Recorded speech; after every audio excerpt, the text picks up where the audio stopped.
Number 10, available on all platforms. This is good news because it means that no matter where you bought this game, you will be guaranteed this DLC if you want it. But on the other hand, it could be a big part of the reason behind the delay we seem to be feeling or experiencing when it comes to the Rune DLC. I feel like it's been so long.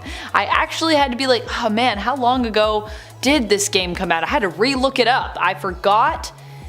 It's so long ago now. Basically, it has been over a year, and we were kind of expecting, I think, that the DLC would be here sooner, perhaps already even. The more platforms a game or DLC is released on, the more time it's probably going to take the game or the content to be completed. This is because each port requires a little bit of tweaks, and these can be more or less tweaks depending on the engine that you're using to build the game initially with, and if that engine is better for PC or console, and if it's not good for one or the other, you know, what level of tweaks are we talking here? Big ones, small ones, what are we talking about? Releasing something on multiple platforms also usually means that one of the platforms at least is going to be a bit janky upon release. Although I feel like glitches in games bother us less now, as we've become accustomed to all games and video game content being some level of buggy upon first release, so, you know, maybe we don't have to worry too much about that, but I don't know, Security Breach was pretty janky. Gonna be real.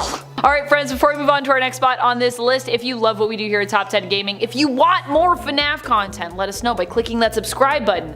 When you subscribe, we get closer and closer to Rune DLC. Actually, I heard for every time you click subscribe, like you can click it, unclick it, click it again, keep doing that back and forth, a week gets knocked off the Rune DLC timeline, so it'll be here sooner.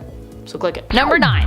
How many is too many? Speaking of multiple ports across consoles, it's important to note that likely part of the delay for the Rune DLC was thanks to Steel Wool Studios also busting their game developing butts to get us the Xbox version of Five Nights at Freddy's Security Breach, which actually only came out late last year, if you could believe that. That's right, that's almost a year after the initial release of this game. Sorry friends on Xbox. And the other thing that might cause you some worry to know is that Steel Wool Studios, following their work on Security Breach, is not necessarily prioritizing the Rune DLC, as the studio is actually also working on multiple titles now, having branched out to work on other projects at the same time, so it's not just FNAF, including things like Hello Neighbor 2 DLC and the game Hello Neighbor Search and Rescue. The only good news here is that they have also worked to expand their staff, doubling in size, so that should basically help them, I guess, to work on multiple projects at once and still remain just as, if not more, effective. At least that's what we're hoping for, and I'm sure that's what they're hoping for too, so fingers crossed. Number 8. The protagonist has entered the chat. But who is she? Other than seemingly being the protagonist based on her stance in this poster with her little flashlight, we don't really know who this girl is. Is she Elizabeth Afton like many people claim because they think her hair is blonde? Is it even blonde?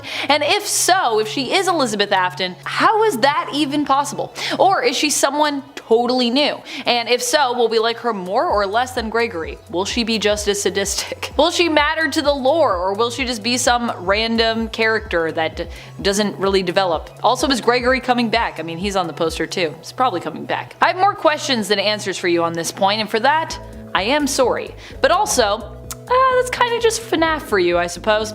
Even when we think we know things, really they are all just theories that we take at face value as facts because, well, I mean, otherwise we'd really know nothing about these games. And also, I mean, that's part of the fun. We like to try to follow the clues and then try to figure out what the facts are or could be plausibly. Something that I think could be true and would explain some of the red coloring perhaps on her shoes as well as the purple is that the little girl could have some connection to Vanessa, aka Vanny. I think that could also be a thing. I don't know if other people have been saying that. I haven't been deep into the theories in a little bit, but I feel like I haven't seen that one yet, so I don't know. If that's new, let me know. If it's not new, let me know who else is saying it, because maybe I should watch their content more, because I'm vibing with that. Number 7. Vertical Slice completed. In an announcement that Steel Wool Studios shared on their site, they mentioned that the process for Security Breach Rune was going well, and that they were moving ahead of schedule. But don't get too excited. They simply stated, and I quote, "We don't have any gameplay details that we're ready to share, but we can talk about where we're at in development. Pursuant to growing our processes, the security breach team spent significant time in rigorous pre-production process, focusing on streamlining our ability to construct fun, stable gameplay. So far, this year, we have delivered on our vertical slice milestone earlier than planned and are ahead of schedule for a major upcoming development milestone." What does that mean? What is a vertical slice? A vertical slice, or VC, is basically like a pitch for a game, a concept of a game. This is what game developers use usually to get investors hooked on the game in order to, raise enough funds, collect in the money so that they can then, bring that game to life. So, what does that mean? It simply means that Steel Wool Studios has their concept down. Well, not only that, it was actually completed ahead of schedule. So, while that's, promising to hear, ahead of schedule, we like that, it is a little frightening to know that they reported this in November of 2022, so it's only a few months ago. So, if that just happened, and we don't really have a clear timeline for when the VC was completed, admittedly, we might still be pretty far out in terms of design and gameplay features, because, that's a concept. So, we can work with that, it's something, but it's not like, oh, in like 2 weeks it'll be done, just polishing it up. Number 6, it's free? I think this is one of the scariest things I've actually heard about this DLC, and I'm gonna tell you why. I know what you're thinking. Amanda, don't we want this DLC to be free? Isn't that nice? Then we save money, which means we have more money to undoubtedly spend on more video games, yay! And aren't we owed this in some way after Security Breach was not quite as good as we expected? First of all, no one is really ever owed almost anything. You paid for a game, you got a game, if there were parts you didn't like, that's unfortunate, but it doesn't mean anyone actually owes you a thing more than what you got. Unless it was, it may be helplessly broken or unplayable in some way. Then they probably owe you something, because you bought a game, you don't really get a game because you can't really play it. Secondly, I'm worried about Runes being free because it makes me think it will be shorter than what we're hoping for. And granted, it's been in the works for what feels like forever. If it releases in December, it'll be like 2 years since the initial release of Security Breach. But what if it's not a whole other additional story? What if it's like just cosmetics somehow or something ridiculous? Or like a small extra chapter? Like what if it's 10 minutes of game? I don't know. When things are free, it just makes me nervous that it's because the product can't actually be considered worth paying for. Because why are you giving this to me for free? I'm just a person, someone's like, this is free. I'm like, what's wrong with it? I don't know. I've been burned too many times from free content and items, I guess. Number 5, a new foe, or perhaps a new ally. Some have taken to using the poster to basically decode what this game is really about, when it takes place, who's in it, who's the main character, who are all of the characters. Of course, at the end of the day, it's just a poster, so it's kind of hard to accept all of the wild theories and all of the things people seem to be coming up with to answer these questions, but one that I do feel has some merit and that we can classify as kind of a no on some level is the new enemy that people are spotting in the poster. In the top left corner of the promotional poster, if you haven't seen this yet, there are 2 glowing red eyes, or what appear to be red eyes. We don't really know if they are, but they definitely look like that. Now, while Vanny also has red eyes, so did the blob we saw at the end of the game. And many are thinking that these eyes seem to kind of line up with the seemingly amalgamated blob entity we saw a little bit more than Vanny, which I also personally see. Interesting counterpoint though to this being the potential main enemy of the next game. What if this is actually our ally in the game? After all, the blob did kind of save our butts in the end in Security Breach, whether intentionally or simply because it had its own vendetta against Afton. I'd be curious to know why specifically. If it is our enemy, it wants to be our enemy, especially if we're playing as a nameless girl who maybe has no connection to anything. Unless maybe this girl happens to be an Afton, and then, maybe. Did she do something terrible though? She's just a girl, so I don't know. More sadistic than Gregory, she is just like William Afton, murdering people left and right. Goodness. Number 4, 2023. Okay, this isn't too scary, admittedly. This does mean we can probably expect the game later this year, at some point, right? Well, What if that isn't true? After all, dates get pushed back all the time, especially when you only have a month and a year expected release date for video game projects. And this is a project that we don't even have both of those things for as of yet. All we know is the year, 2023. I also just feel like not having even a month guideline means that it's likely we're not going to see this game for a while, or this DLC for a while. Even if it's not pushed to next year, we could have to wait until maybe the end of 2023 in December to see the game. I mean, if we only know it's being released this year, it could be released, keep in mind, as late as December 31st, 2023, because that would still be 2023. And that honestly feels right now, that feels really far away. Like it was just December a minute ago, so we got a ways to go. Maybe not scary, but definitely a little bit depressing to think about when it comes to just how little we know in terms of this DLC's release date, or lack thereof, I guess I should say. Number 3, not just a concept. Here is something that is less scary to ease the revelation of where Steel Wool was reported to be at in November with this DLC, and how they basically were just past, that concept stage. They went on to say in their announcement, the vertical slice build was the very first one in my career that was a complete actual VC with functional versions of all the gameplay elements and systems we'd intended to build. Our team is absolutely crushing it, and we couldn't be prouder of them. We're fired up and can't wait to share more with you all. This is more promising because it kind of seems like their VC is more of a realized concept anyways. However, once again, I would take even this moment of brief celebration from Steel Wool's executive producer Ray McCaffrey with a grain of salt, because the fact that a vertical slice exists could also be a sign of danger ahead when it comes to what's going on with the Rune DLC and honestly the game studio, Steel Wool Studios itself. Number 2, Dissillusionment. A vertical slice isn't just a tool to be used for developers as a guide when they're building the world and creating the game or the DLC. A vertical slice can also be something that's actually requested by investors. In fact, this can happen when investors actually have no real knowledge of the video game industry and what goes, into building a video game more specifically, or when the investors simply don't have a lot of confidence in the project based on the knowledge they do have of the studio and their body of work, or the project in question itself. There's just something about it they don't get. Basically they're like, we'd like to see more information, like we need a pitch. If this is the case with Rune, and of course it very well might not be. The VC could, just be for in-house development, or it could be a routine part of their process in relation to their investors. This could be an indicator that either investors are attached to this project who have no clue what is getting made here, or worse, they don't have a lot of confidence in what's being made. So, it's possible. Number 1, silver lining. Despite this being a scary list, I feel like I need to end this on a high note, because at the end of the day, as FNAF fans, we're all hopeful for the continuation of the video game franchise, and we want to see it succeed. Successful adaptations, games, DLC, all of this only means that we have a better chance of getting more and more quality content for years to come. Fingers crossed. So, what I want to add is that although the vertical slice could be something for us to be worried about, generally speaking, it seems for Steel Wool to be something they actively wanted to improve on, because in that same announcement from November 2022 where they updated us a bit, they discussed changes they made as well as things they wanted to personally improve on. One of those things, a major point in fact, seemed to be for them that they wanted to focus on their pre-production process. Now, why is this important to note? Why does that even matter? Interesting story of the security breach game, its plot and the execution of said plot.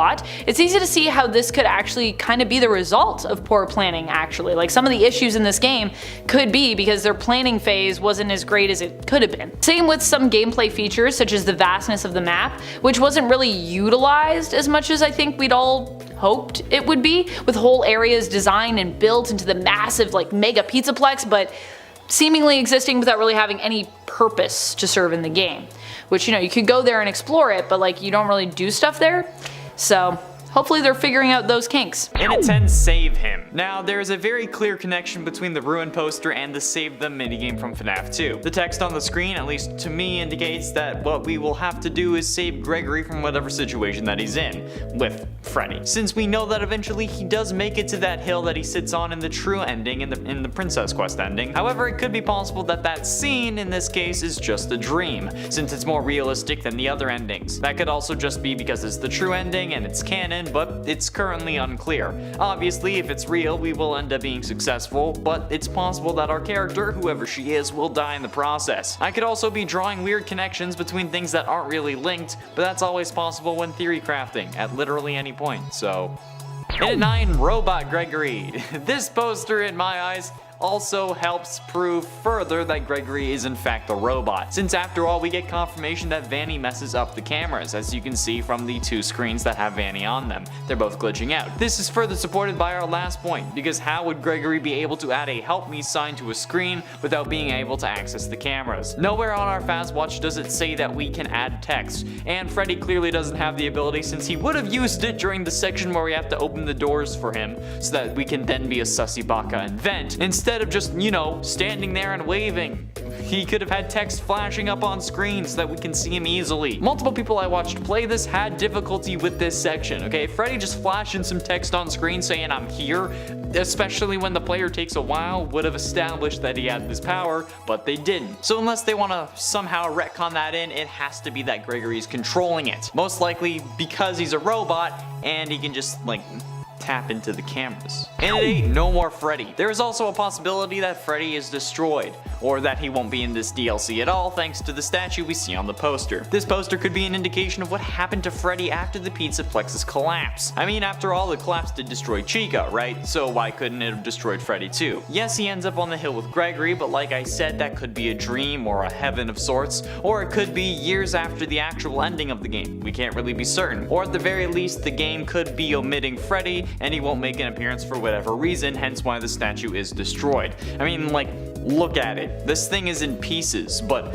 why? There isn't much rubble around it, and the escalator walls are way less damaged than this, so why would the statue have been so heavily damaged if there was nothing that actually hit it? Seems a bit sus if you ask me. And at 7, 1 year later. With the DLC not releasing until 2023, the question remains of when in the timeline it will take place. Yes, it will take place after the true ending for Security Breach, but how long after the true ending is the question. See, with the state of the animatronics, it seems that it could be later on, and the release date being 2 years after the release of the original game means that it could be linear in the timeline sense, so it could also take place 2 years after the ending. But that would then bring on the question of why is Gregory back there if it's a year or 2 later? But then we also have to ask who is this girl and where they came from if we're really going to know this answer. So while there are theories, this one specifically coming from Amanda because of the release date, we still don't know for sure until we have some more information. Time to wait another 6 months before another teaser.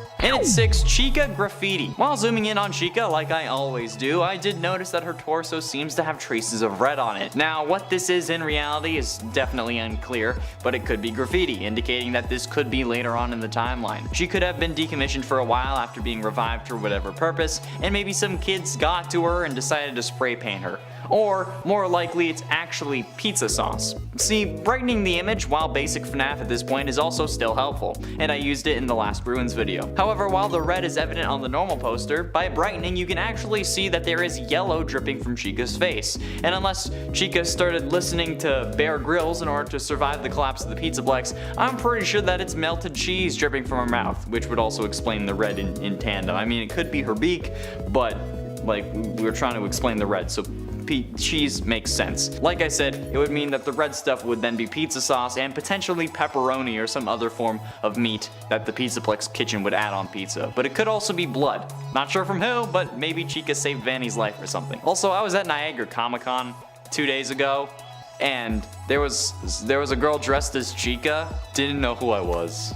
It was kind of offensive. It was really humbling. Halfway through into number 5, the FNAF ARG. This was brought up in a recent MatPat FNAF theory, and people are starting to suggest that it's going to be involved in this DLC. The basic idea that the FNAF Fazbear Fright books were originally going to have an ARG that Scott ended up cutting out for whatever reason, and then released part of it in the Felix the Shark Book 12. However, I'm here to tell you guys that it's not real, okay? Scott has said on multiple occasions that he doesn't want to cross the line between fact and fiction, and that he wants to keep the two worlds separate, probably because FNAF relates so closely to Chuck E. Cheese. And that's also why he wouldn't really make a real FNAF location, okay? He stuck to this so hard that he didn't even make a website for the indie game dev introduced in FNAF VR like he wanted to, because he thought that it would be too fuzzy for the line, okay? So, look.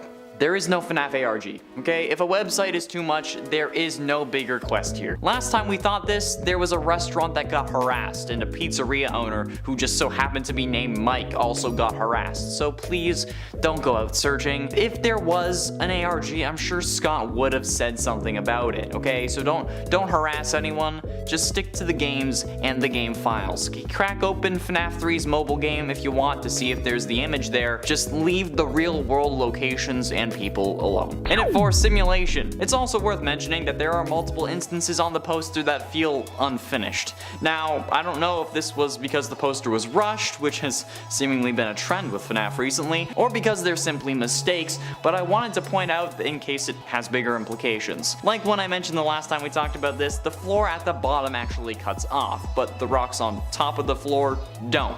Mostly because at this point the ground without brightening had mostly faded into black, but the rock was still kind of visible. However, even unbrightened, you can see the clear divide between the tile and just pure black. You can also see that on the left, the floor does the same. And this is very clear in the original poster, okay? I mean, like, there's even a glowing rock sitting at the border. Oh, it's like glowing because it has reflecting light on it, but it also kind of reminds me of when an item is important, so it's highlighted in the game even if it makes it unrealistic. But the most interesting part in my eyes is the tree on the far right.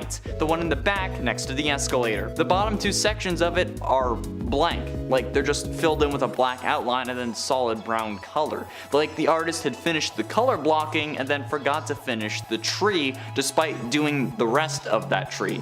I don't know if this is intentional or not, but if it is, then could this be pointing to the entire thing being a simulation? Which would then bring up the question of how and who. Like maybe this is what Vanny is seeing in her head while Glitchtrap was taken over, so that she's still like the good guy in her head, so she's not fighting back against Glitchtrap's control. Or maybe it's Gregory still caught in his dream that started in 1983. Getting close to the end, and at number 3, Prisoner. Now time to get to some theories about our Blondie in the middle. Who is she? I made it a point last time to mention that she looked an awful lot like the middle silhouette of the 9 children who ended up going missing due to Vanny, and I still stand by that point. So the most realistic answer I have is that the missing children weren't actually dead, but they were rather trapped inside the building somewhere. Much like how Vanny in the very first trailer for the game said, "Gregory, your friends are here with me."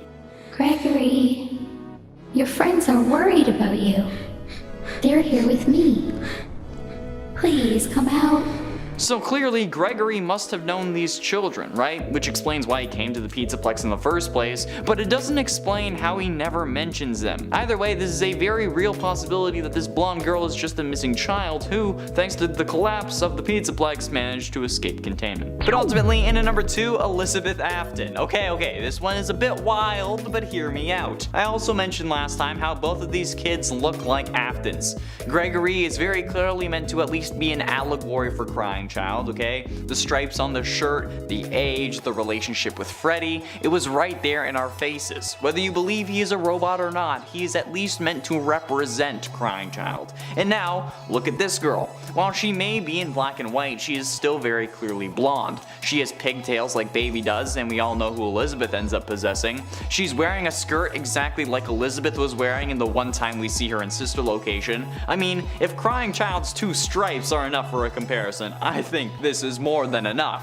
And then, look at her shoes. The lights are the only thing that has color on them, which is very clearly meant to have our attention. And then those lights are purple and red. Purple very clearly representing William Afton, and while last time I said that the red could be Vanny, Baby is absolutely covered in red. From the clothes to her hair, red is all over that animatronic. Or it could be that this girl is evil, just like how Elizabeth always wants to impress her father. Just saying. It's not the craziest thing this series would have done. Okay, it would have been, okay, but it's not out of the realm of possibility. Or again, they could have just been taken because they look like the kids. And finally, in at number 1, time travel. This one is crazy, I will admit, and it's most definitely not the case, but FNAF has already established time travel as possible in the very first Fazbear Frights book called Into the Pit. Remember that one? Where Oswald ends up jumping into a ball pit and somehow leaving 2011 and appearing in 1985 to witness the missing children's incident? Yeah, That story wasn't written for no reason. And where do we see the first ball pit that wasn't in a pizzeria that was simply meant to lure animatronics around? Oh, would you look at that, the Mega Pizzaplex. I'm just saying that time travel has already been established, and considering how sketchy Gregory is, I wouldn't put it past him from being from the future or something. There are actually two key indicators that point in this direction, at least in my mind. The therapy disc, where the therapist calls client 46 out on the lies about their home life, and the fact that when he leaves the Pizzaplex in the worst ending, he sleeps in a cardboard box. The therapist in the tape says that 46, which I'm still certain is Gregory, has a great home life, but what they told their previous therapist was a lie. But if that is the case and his home life is great, despite saying his parents and him suffered some form of tragedy, how is it that he sleeps in a cardboard box? Like, his home life is great, but he sleeps in a box. Because it hasn't happened yet. The tragedy where he most likely loses his parents hasn't happened as of when the game takes place, which would mean that this girl could be Gregory's sister who came back to save him when he didn't return. Or he could be lying and instead using the name of someone he knows is a missing child in the future, which is why he can't go home, or why the therapist describes him as writing down his past as if it was a story. Because it is a story, just not his. At 10, Ruin. We know that the main title of the DLC is going to be Ruin. Now, whether this will be referencing my opinion of the series or the actual state of the Pizzaplex is unknown, but based on the poster, it's possibly both, because the Pizzaplex looks absolutely destroyed. The Freddy statue from the lobby is in pieces, and there is plenty of rubble all over the ground, and you can see the walls next to the escalators are actually pretty banged up. It's not clear if this is exactly how the lobby will look, since this is just an illustration, not a screenshot from the game, but it is still possible. They could design the damage around this poster, or they could have taken a screenshot and then had someone illustrate it instead, which is entirely possible. But given that this is going to be released in 2023, I doubt that they have stuff made properly for it. They may still be working out the storyline at this stage. And at 9, Free. The name of the DLC may be Ruin, but I'm damn glad it won't ruin my wallet. Especially when the main game was oddly enough in ruins and still cost me $50. And this was before I started buying cheap frozen meals to feed myself, so I was pretty broke. But honestly, I'm pretty glad that this DLC is free, especially with the amount of mods that are probably going to come from it. And it's also probably an attempted apology from Steel Wool since,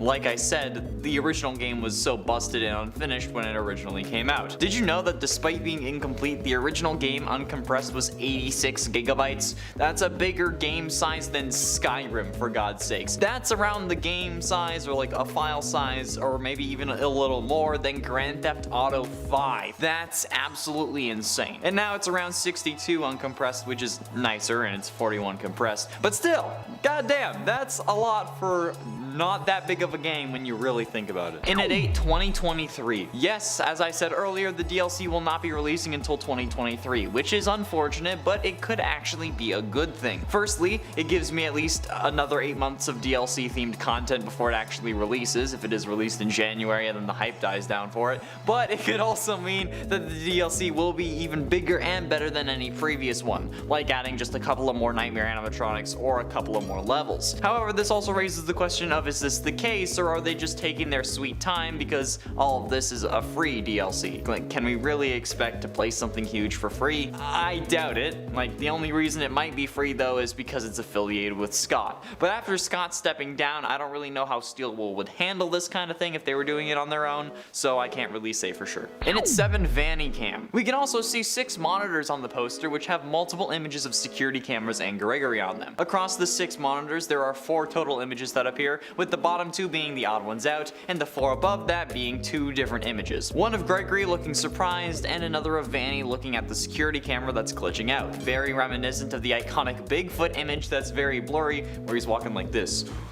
And I think that this is actually one of Scott's clever tricks, like how he used the keypad in Sister Location to tell us that Crying Child and FNAF 4 take place in 1983. I think that Scott or Steel Wool is doing the same thing with this poster. By glitching Vanny out on screen, they're showing us that either A, Vanny was the entity that Gregory was talking to that was mentioned in the therapy tapes, or B, that Gregory having his vision glitch out when she is nearby is due to Gregory being a robot. It could be either, but it could also be both, considering how these are both next to pictures of Gregory looking surprised, and they're on both sides of the screen. 2 pictures, 2 eyes. This is the real 2-eye theory. And at 6, brightness. As always, the first thing you do when you see any FNAF promo art or any image that's related to FNAF at all, you go and brighten it to find more details or maybe even some secrets. And the first thing that I noticed is that there aren't any question marks on this poster. Thank God. But there's also quite a few things that got revealed to me. Firstly, at the top there are actually 2 windows on the poster instead of the one that just seems to show up in the original. These windows also look like they are angry eyes, which could indicate an overarching villain. There are also a very faint set of eyes in the top right corner as well, aside not including the ones on the left that are clearly visible, but the ones on the right could just be an anomaly since they are very faint. And I also see that the girl in the middle doesn't have any color on her aside from her shoes. More on that later. And the floor also cuts off at the bottom, but the rocks on top of them don't. Mostly because at this point the ground has pretty much faded into black, but the rocks would still kind of be visible. But seriously, this girl is in black and white. Halfway through, and at number 5, collapse. One of the big questions we, or at the very least I, had after Security Breach was what part of the Pizzaplex collapsed after the cave-in during the true ending. And it was really up in the air whether it was the entire Pizzaplex or just Roxy's Raceway. I guess they kinda left it that way depending on what they wanted to do.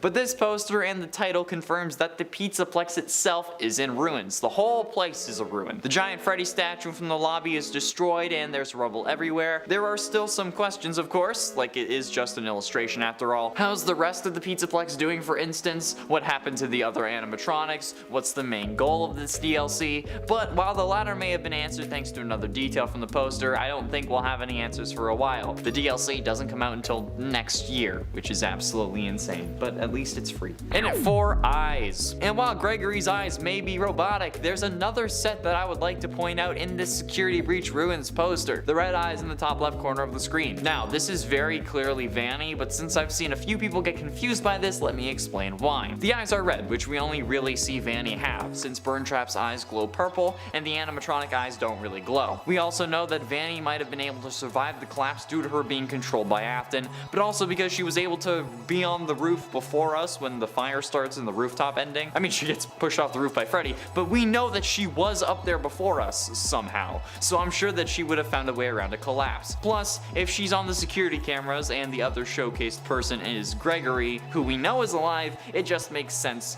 for Vanny to be alive. Plus again, red eyes. And they're in a similar position to where Vanny was placed in her first poster appearance as the Shadow. You know, like the one where Freddy's rocking out and then there's like a bunny chick with a knife that we were like, who's that? Yeah, it's in roughly the same area. It's not in the same place exactly, but it's in the same vicinity. Getting close to the end of number 3, busted Chica. Now, when I make jokes about rearranging Chica's guts, this is not what I meant. Yes, that's right, my main girl Chica also makes an appearance on this poster as probably the most resilient animatronic in the group, because she's still kicking, despite being crushed by a trash compactor and then a building, and still having most of her smoking hot bod. Some of it was removed and cracked, but her face also has seemingly melted due to possibly the fire we were using to kill Burntrap, or maybe just because a fire started in the kitchen when the building collapsed. She's also lost the lower half of her left arm, her left, not your left, remember that, don't make my mistake, and she's also lost her right leg warmer. The casing for her midriff and her right arm is gone, but other than that, she's fairly intact, at least compared to Monty. Also, interestingly enough, only Chica's white face melted, meaning that it looks like someone, spilt frosting all over her face. I guess that takes the term busted to a whole new level. But ultimately, in at number 2, Help Me. Very reminiscent of the Save Them minigame from the earlier FNAF games. I'm pretty sure it's FNAF 2. You can see Gregory's face on the bottom left monitor with the phrase "Help Me" _ written in green lettering. This seems to me to indicate that we may have a potential plot idea brewing where we need to save Gregory and Freddy after the collapse of the Pizzaplex, but we know that Gregory and Freddy sit on the hill in the final shot alone in the true ending, meaning that if we do end up having to save him, our player character will most likely die in the process. This also means that we will not be playing as Gregory, but more on that in a moment. The underscore here could also be another indication of Gregory being a robot, but it could also potentially just be a reference to a file within the main game or within the DLC that could contain some secret information. But I have no idea if that's true, that's just speculation for the time being. I'm gonna have to look in through the actual Security Breach game files before the game comes out to see if there was an update that added one of those files, since underscores are primarily used for putting spaces in file names without actually needing spaces. Or it just could be that we need help in this case. Finally, in at number 1, Blondie. We do also see a new character on this poster, one we have never seen before. The little blonde girl holding the flashlight that is illuminating this entire scene. She's short, blonde, and wearing light up Skechers like the girl boss she is. But she is also presumably our player character given that she is front and center. Now, as to whether we are looking for Gregory or if Gregory is looking for us is one thing, but I have a slightly wild idea that could help explain. The pigtails is very reminiscent of Baby, but this girl has blonde hair. And while we may not be able to see her face, I think that she may also have green eyes, because anyone with blonde hair makes me instantly think of Elizabeth Afton, who gets grabbed by Baby in 1983 and goes on to possess the animatronic. Now, given that we've made the comparisons of Gregory to Crying Child in the past, and the very familiar nature of this blonde girl, I think I have a reason why all these children have gone missing. Because they look like the original Afton children. Think about it. This girl looks a lot like the middle silhouette from the original Missing Children's article in the worst ending for Security Breach, and the rest of these children look similar to each other, at least using their silhouettes, because that's all we really have. Plus, look at her light up Skechers, okay? Red and purple lights. I'm sorry, but when have we seen purple and it hasn't been an indication of Afton? Plus, the red is exactly like Vanny's eyes. This has to be one of the 9 missing children, right? That got released thanks to the collapse of the Pizzaplex? Like, come on. That has to be it. In the 10, Into the Pit. This is crazy, okay? I will admit, and it is 100% not what's going to happen, but FNAF has already established time travel as possible in the very first Fazbear Frights book, Into the Pit. Remember where Oswald jumps into a ball pit and then somehow leaves his year, which I predicted was 2011 in a previous video, and then appears in 1985 to witness 5 children getting killed? Yeah, that story wasn't written for no reason, I think. And where do we see the first ball pit that isn't in a simulated pizzeria meant to just attract animatronics and not really kids? The Mega Pizzaplex. I'm just saying, alright, the time travel is already established and technically canon in the FNAF multiverse. And considering how sketchy Gregory is, I wouldn't put it past him from being from the future. There are 2 moments that in my head really solidify this as a possibility, albeit a wild possibility, but a possibility nonetheless. I mean, like the therapist disc where the therapist calls client 46 out about the lies about their home life, and then the fact that when Gregory leaves the Pizzaplex in the worst ending, he sleeps in a cardboard box.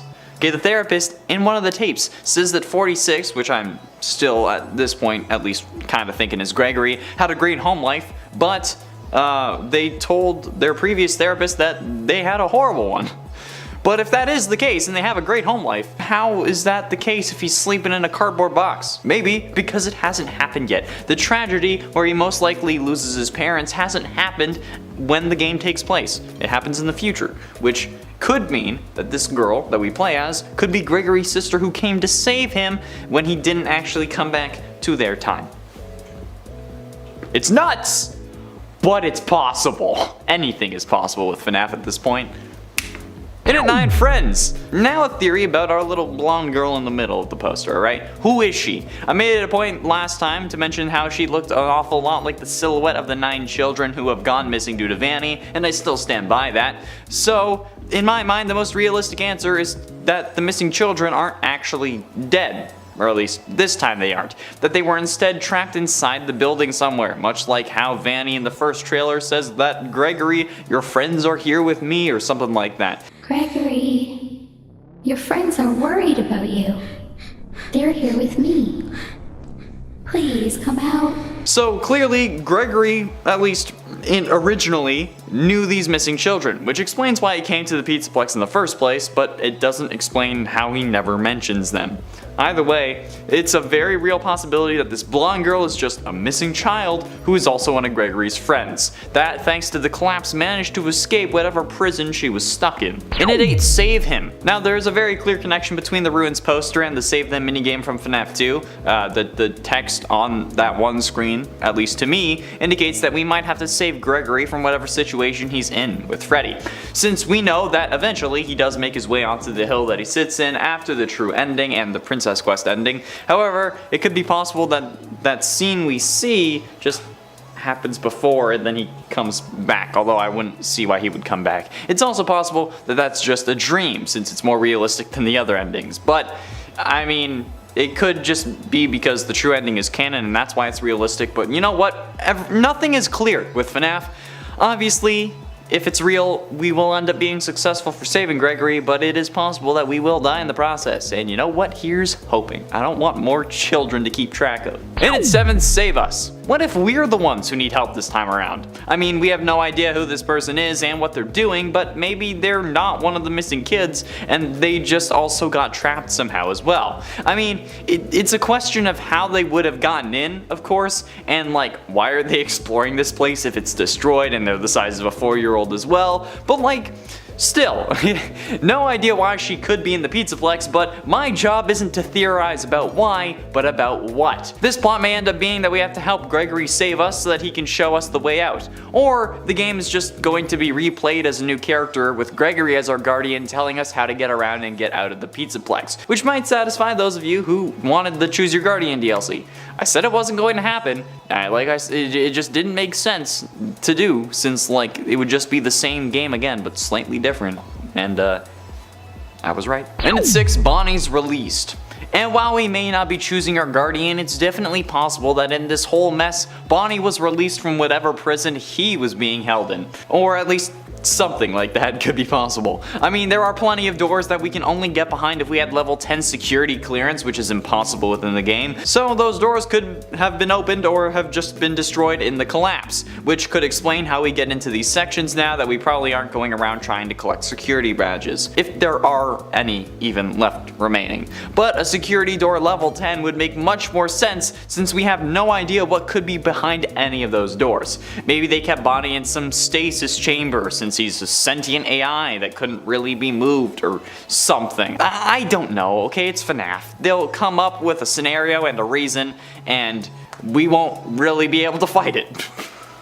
That's just how it goes. Halfway through into number 5, antagonist. We've played as the antagonist before. However, the player we were was only an antagonist in the next game, not in the game that we were playing. Meaning that this time we could be playing as an actual antagonist. I mean, Chica being in the poster either means that there is a connection or we're just being messed with. And recently I think we're always being messed with, so I'm gonna go with that. Meaning that this little girl could possibly be Vanny. I mean, we know that Vanny does have a spirit within the building as we see in the rooftop ending, but could we actually be playing as her child spirit? I mean, it's possible. It wouldn't be the wildest thing that FNAF has ever done. Additionally, I mean, we could be the spirit found in Princess Quest because, like, come on, would that really be out of the question? At this point, I'm pretty sure Princess Quest is destroyed, so maybe released something. It's not out of the question. It's unlikely, but it's not impossible. Okay, there's a difference there. It would explain why she's in black and white unless there's, like, light on her. So. In at 4, Chica's Revenge. Chica being on the poster though is not necessarily just for a distraction. It could be that it is meant to indicate that Chica is the reason all of this is happening. And honestly, after Niagara Falls Comic Con, I wouldn't put it past Chica. That's right, I'm still mad about it. I mean, after all this, it could be some form of twisted revenge for Gregory dismantling her in an attempt to escape originally. So could this girl be a manifestation of Susie as an attempt to gain our trust and inevitably kill us? Or at least try to, at the very least, because, like, I mean, to be fair, if we think about it, we aren't going to kill Gregory or get Gregory killed, since after all, he does still need to make it up to the hill at the end of the Afton ending. So unless that happens and then he comes back, which seems unlikely given the help me text on the monitor and the fact that he just swore he would never do that, I feel like this is kind of possible. So could this all just be a manifestation trying to gain our trust? Probably not, but the more Chica, the happier I am. usually. Getting close to the end of number 3, Client 46. Could this new blonde girl actually be Client 46? The mysterious therapy client who never speaks, but we all thought was Gregory, or at least most of us thought was Gregory. I mean, honestly, it could make a lot of sense. It would explain why 46 would be talking to Vanny despite Gregory being afraid of Vanessa. It would explain how they could hack the animatronics but not be able to stop them by hacking them again like Gregory could have. It would explain how their home life was great despite their accounts of the past, since after all, Gregory does end up sleeping in a cardboard box. And it makes a lot more sense than he's a time traveler and the tragedy just hasn't happened yet. It would also explain why we never hear 46 talk, because it's a girl, and it would just make us think that it's Vanny or Vanessa instead of it being someone we hadn't seen before.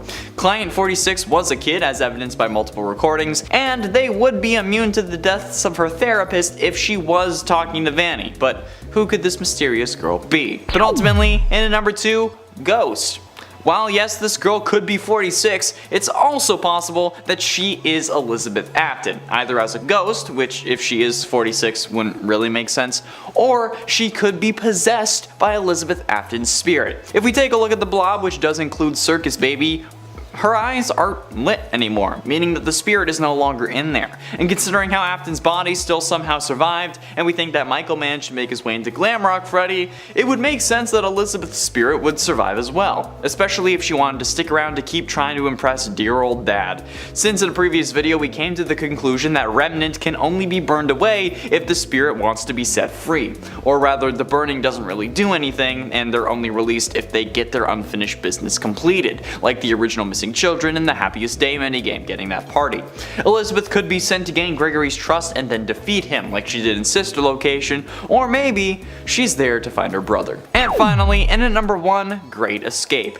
The final potential plot would be a great escape story, where this blonde girl has come to the rescue of Gregory or has been released because she was trapped, and now she has to make a break for it while the building collapses around her. Will she save Gregory or will she only save herself? Multiple endings are not out of the question and kind of expected at this point, with one of them, the most difficult seemingly being the true ending, but who knows? Maybe none of these are right and we're all reading into this idea way too much, and our expectations are just going to ruin this DLC for us. That's right. I made the joke. You thought I was done making cringy jokes and puns. Hell to the no. I will always try and make terrible messages and jokes because that's just what I do. No matter where I am, terrible, unrelated, possibly offensive jokes are always being made. And while I'm being put on multiple watch lists, that's all the time we have for today. Thank you all so much for watching. I have been in Showerman Con Monroe, and I'll see you in another video.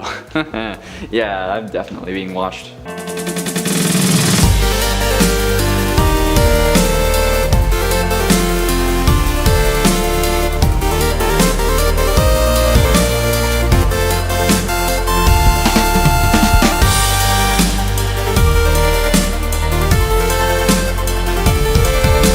Now first, your instinct may be that this is impossible, okay? And honestly, that was my first instinct too. I mean, Susie's been dead since like 1985 with the missing children's incident, and she ends up possessing Chica, who is then set free and happy as a day. So like, how is it even remotely possible? Well, some say that the Happiest Day minigame that sets Susie free really takes place at the very end of the timeline, no matter when that ends up being, meaning that at the time of security breach, none of the original 5 animatronics have actually been released. Which means that if we go off fact that this girl is possessed, this is entirely possible. I mean, Susie is the first of the missing children and definitely seemingly the most important one, given the fact that we see her as a kid in the Fruity Maze minigame's reflection. And I mean, even if the one you should not have killed is Cassidy, it's just a blown out version of her face. But the puppet is present for the Happiest Day minigame and they get released in FNAF 6, right? There's one key detail, however, that really makes me unsure. Something that's been in the back of my brain for a while, but it may make a few people mad because it involves using the novels.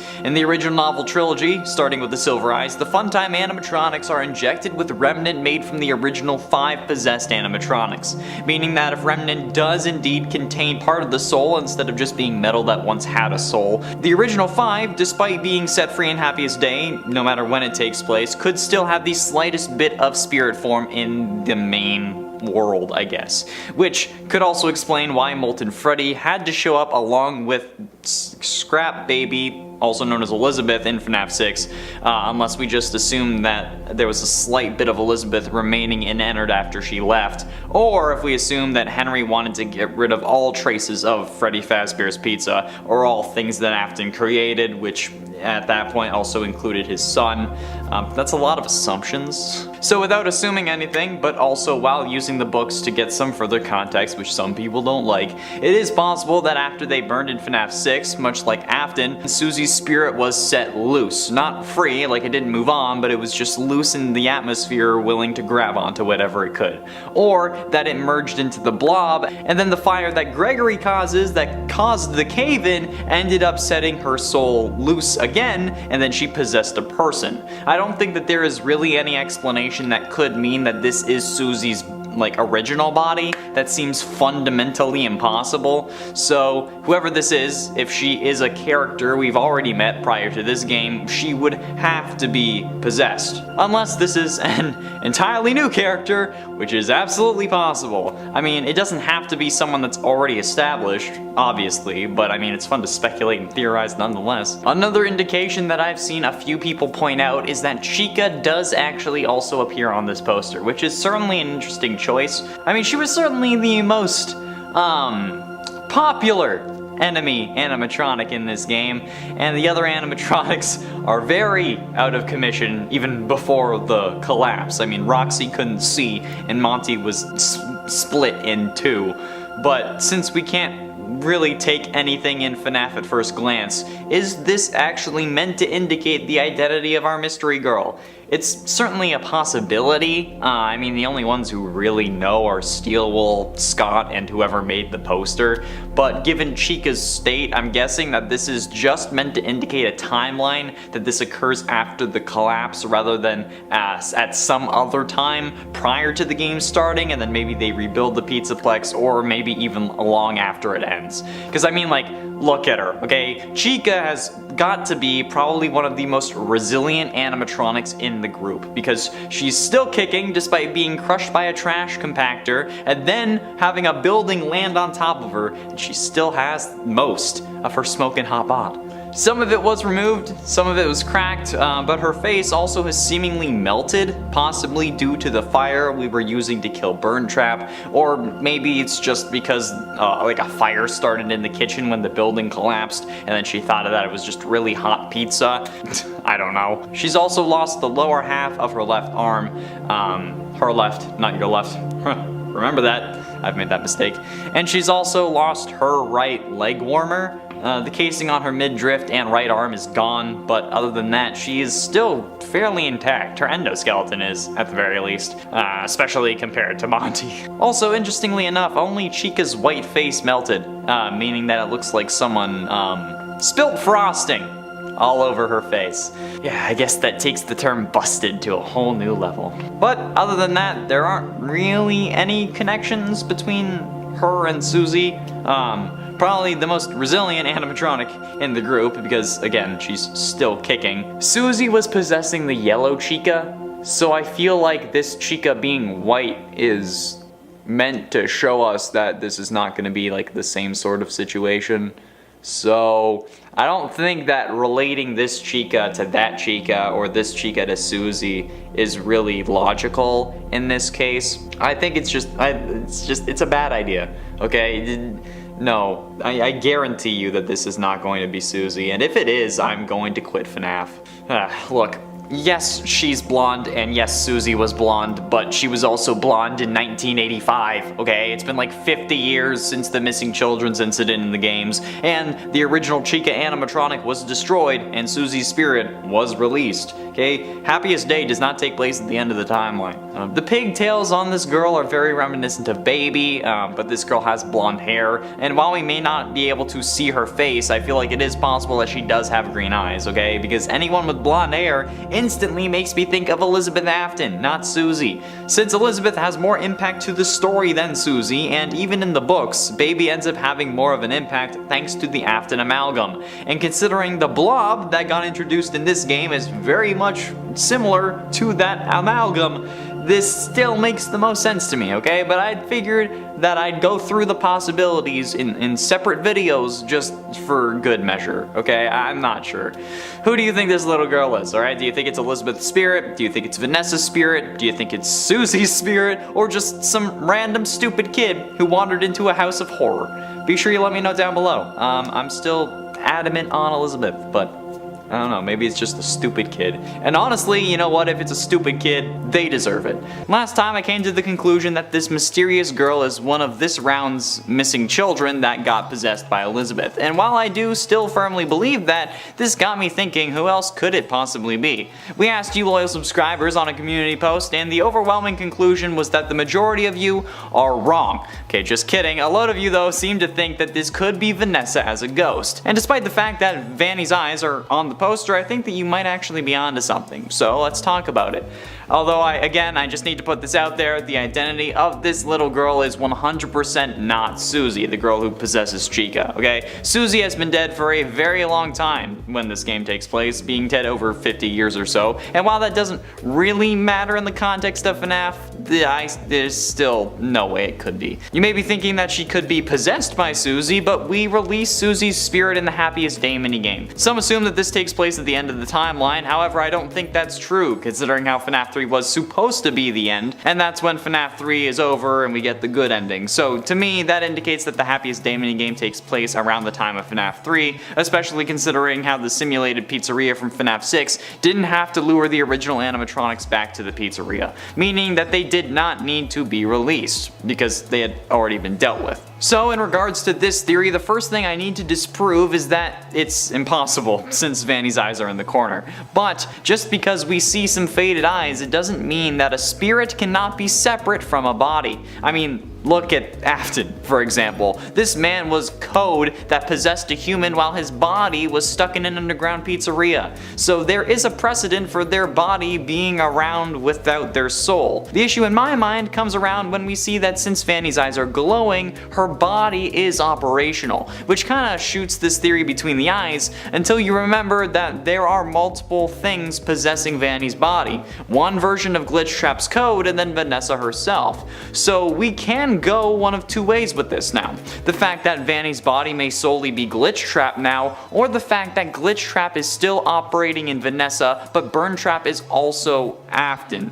He's back as Afton, okay? Either way, there are two versions of Afton in operation right now. One of them is coded and the other is possibly not, but we can't really be sure. And William isn't the only person to have a coded version. I mean, remember Princess Quest? The game designed to keep Vanessa at bay while William wreaks havoc as Vanny? I mean, the Princess Quest ending, otherwise known as the best ending, is the only ending to have 3 stars. It had some significance, but what? It's a question we've been asking ever since Security Breach ended. Another one is what happened to the Princess Quest game machines located around the Pizzaplex. It seems reasonable that at the very least the one in Roxy's salon was destroyed, and if the Pizzaplex is in ruins, then the others must have been destroyed too, right?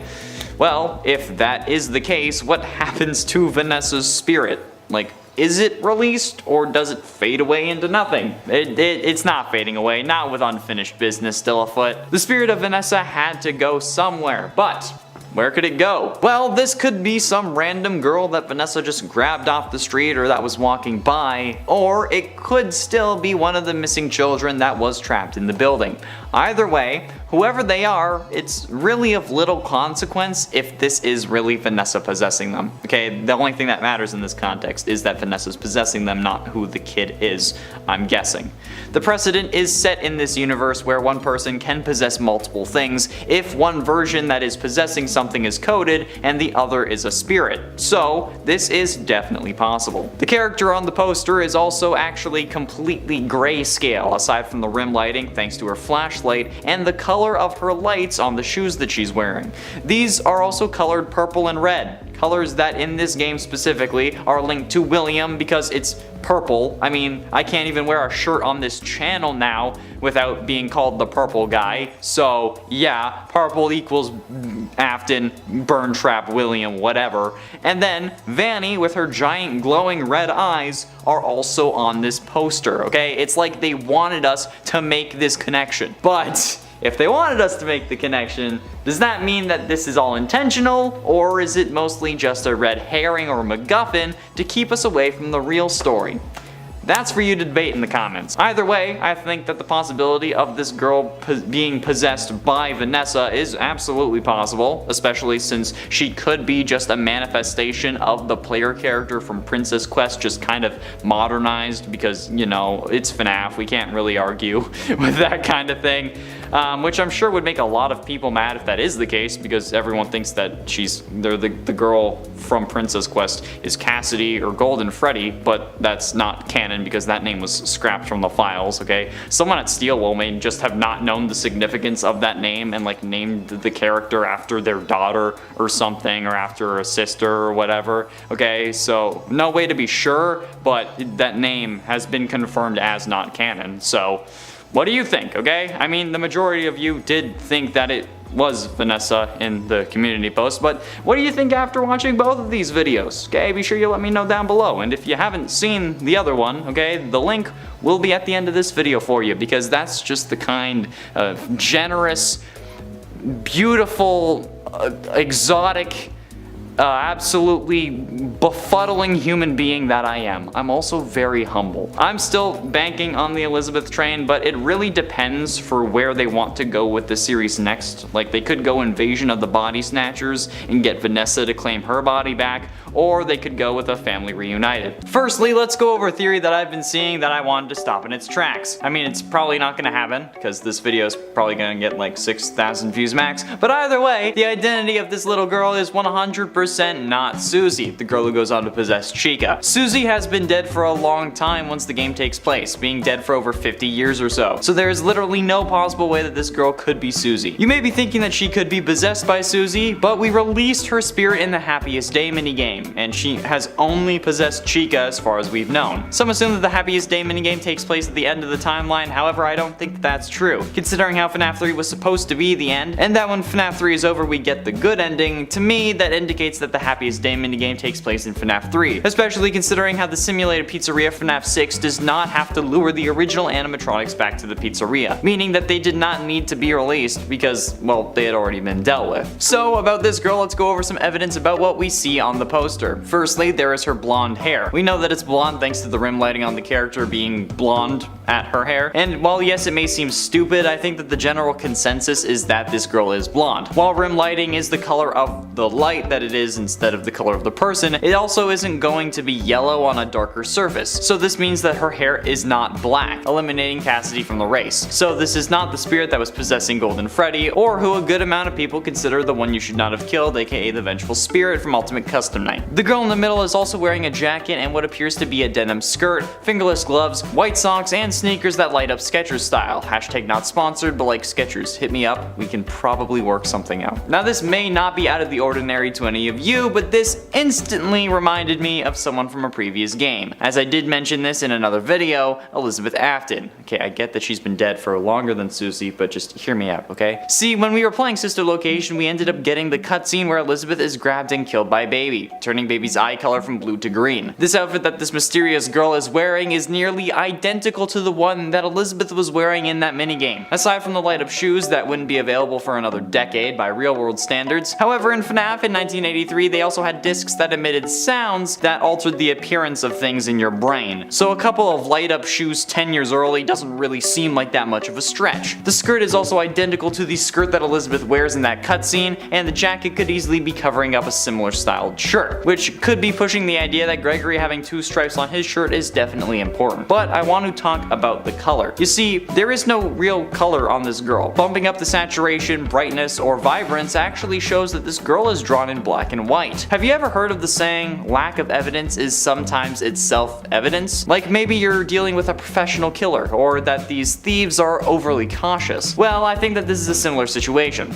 Think about it. Why would they draw this girl in black and white? I mean, yeah, sure, she's backlit, but being backlit doesn't make you grayscale. This is an indication that the color of this girl's clothing can possibly mean something. Maybe Scott thought that he was too subtle with Gregory, only putting 2 stripes on his shirt, so this time he went for the full outfit including color. Speaking of color, there's also the matter of her shoes, the only part of her that isn't rimlet that has color. The color of her lights being purple and red. Purple obviously being a nod to William Afton, aka the Purple Guy, a character so synonymous with purple that I can't wear my favorite shirt on this channel now without being called a serial killer. And red, while misleading, actually does tie back to Elizabeth Afton in the form of Baby. Her entire outfit was red, including her bright red hair, and I mean, like, it seems fairly reasonable to assume that this girl has at least a connection to the Afton family, although there is another explanation for the red on her shoes. Give me a minute. Given that the other 2 humans on this screen, Vanny and Gregory, are also connected to the Aftons, we can guess that this is the case with the blonde girl as well. However, I don't think that the girl herself is Elizabeth. Here's the wow moment, alright? I think that this girl is possessed by Elizabeth. Yeah,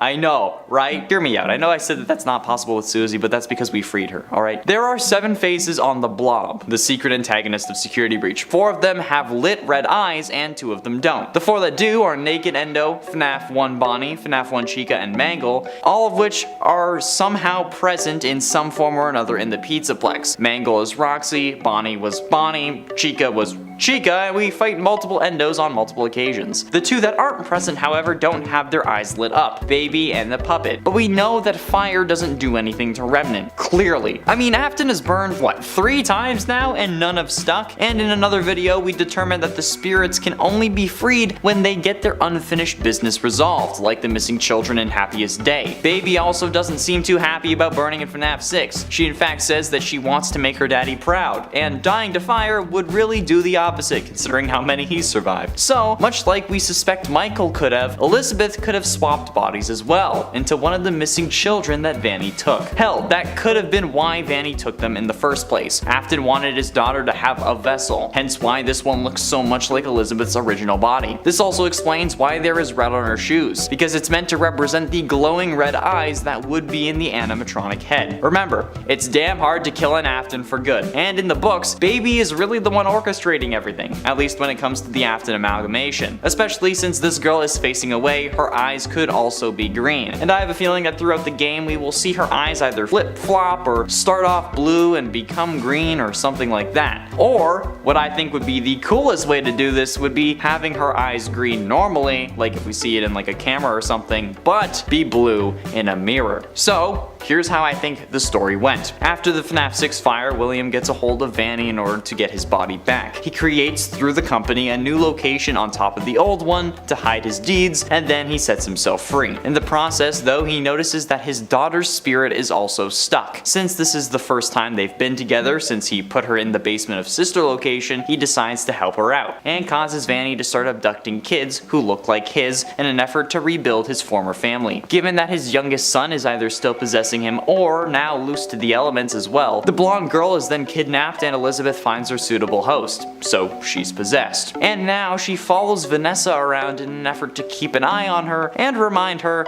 that Afton is always watching. She starts manipulating her through encoded chats and messages, and hacks the FNAF AR animatronics to cause them to malfunction, and gets Vanessa promoted to security guard to keep an even closer eye on her. As a part of her observations, she starts therapy just like Vanessa does, and despite her telling the truth about her family history, it doesn't line up with the girl that she's possessed. Hence the one therapist calling out Client 46 for it, and her explanation about what happened to her family seeming to lack emotion, since after all, she watched it happen as Baby instead of experiencing it as an actual child. After the collapse, she is either brought back by Afton requesting help with himself, or possibly also to help secure the vessel for Crying Child, who escaped along with a Michael-possessed Glamrock Freddy. To me, this seems like a game about reuniting. Reuniting with lost brothers, lost hope, but most of all, reuniting a family. The Afton family. After all, we have all the characters now. The misguided father whose misdeeds cost him everything, his loyal daughter who wants to see her family back, the mother who now agrees and is a part of the father's plan, even if unwillingly so, and the sons, one too scared to do anything, and the older brother who helps him beat the circle that their father created, who rights their wrongs and and makes up for their family's sins. What do you think?